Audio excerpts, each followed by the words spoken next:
dalam kitab Ar-Risalatul Ma'rifatullah, Masya Allah, ya, yang ditulis oleh seorang yang bernama dalam keheningan, Abiyah Ahmad Al-Badar.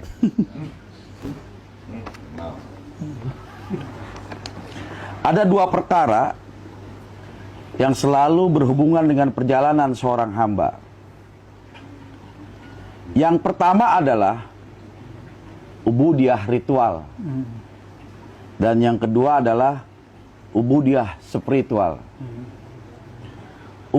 Ubudiyah ritual ini selalu dikaitkan dengan ubudiyah mujahadah yang bersifat nafsiyah. Sementara ubudiyah spiritual dikaitkan dengan pencarian jati diri seseorang hamba atau seorang hamba menuju ma'rifatullah. Korelasi ini berkait dengan hukum tasri dan hukum ta'rif. Yang mana dalam konteks khusus, yang tasri selalu berhubungan dengan sifat rububiyahnya Allah, sementara yang ta'rif selalu berhubungan dengan sifat uluhiyahnya Allah. Nah, dalam hal ini bagaimana pandangan Abuya menyikapinya? Wah, ini ada kata kunci dulu nih, ya. Biar nyambung, kita buat circle apa, titik-titiknya. Pertama, ibadah, saya pendek aja ya. Ritual. Biar denger semua wali itu kan. Amin. Ya, ya. Yang kedua ada ibadah spiritual.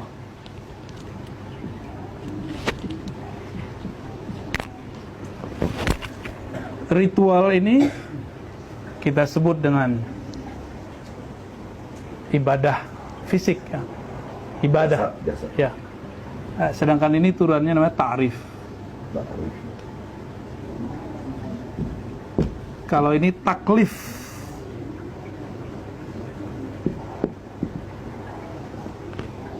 Ta'rif. Ta'rif itu ma'rifat. Bahan nonton. Ya, minggu depan mau sini. Soal ini ramainya sekalian diambil. Orang ahli fikih dan orang tarekat, sebagian orang tarekat itu banyak mengambil porsi ini. Makanya kalau kita belajar fikih, kita nanya, Ustadz, ini pahalanya apa? Ini dalilnya apa? Gitu. Ini rahasianya apa? Kalau saya baca sholawat begini, bisa kaya nggak? Nah, ini ritual-ritual. Pamrih ya. Agak tinggian dikit jadi orang torikot. Pengen tenang, itu udah bagus tuh. Pengen jiwanya itu nggak liar, pengen khusyuk, itu udah tinggi tuh untuk ukuran taklif ya. Tapi nama taklif, apa arti taklif? Beban. Ini beban.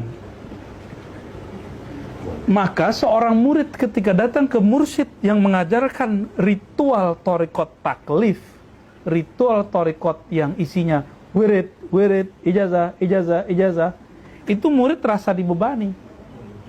Maka keluarlah kalam Abul Hasan Syadzili, Syaikhuka man la yatubu ibuka, ya. Gurumu yang hakiki, guru spiritual, itu beda dengan guru ritual. Kalau guru spiritual bikin beban untukmu. Kalau guru spiritual, berapapun beban pasti engkau lakukan. Nggak ada beban rasanya. Jadi kalau gini misalnya nih, kita baru kenal seseorang, terus dia bilang, "Tak, besok datang ya." Lu siapa? Mau datang gitu. Tapi kita udah senang sama seseorang nih, kita cinta nih sama dia nih. Dia bilang, "Besok jemput saya ya." Pasti dijemput. Hujan aja dijemput. Kenapa? Karena sudah kenal. Kenal dulu. Kenal itu, kalau saya kenalan sama seseorang, yang pertama ditanya apa? Nama. Nah, guru spiritual itu dimulainya dari nama.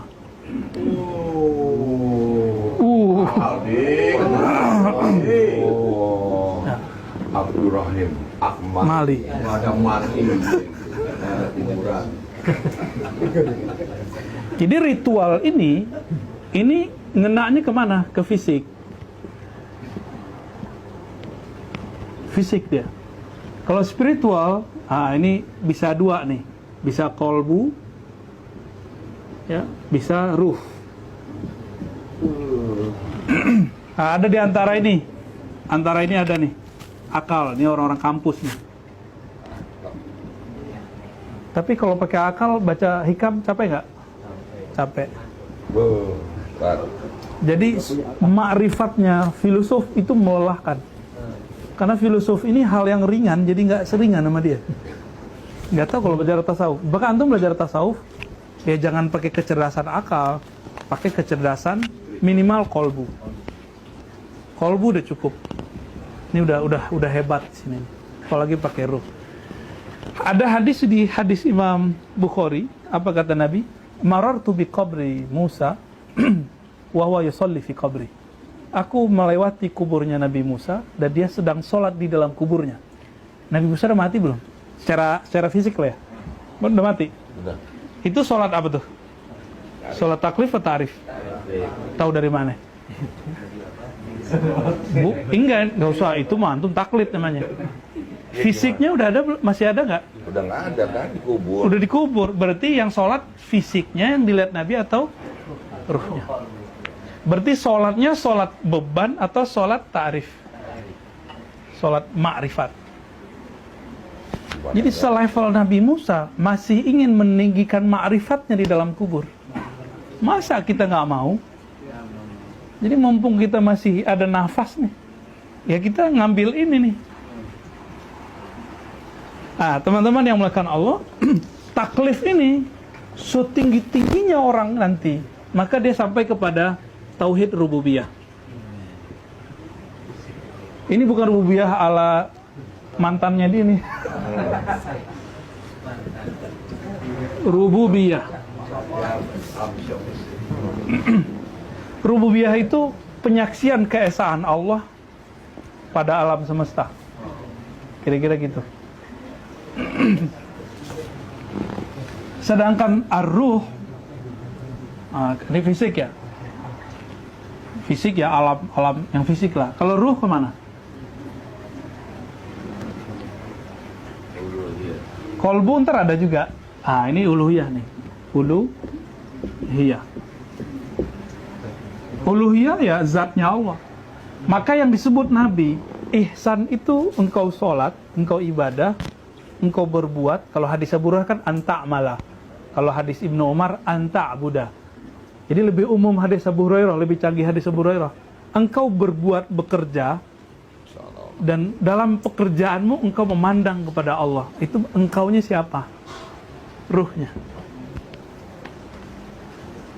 Fa'illam takun tara, jika engkau tidak melihatnya.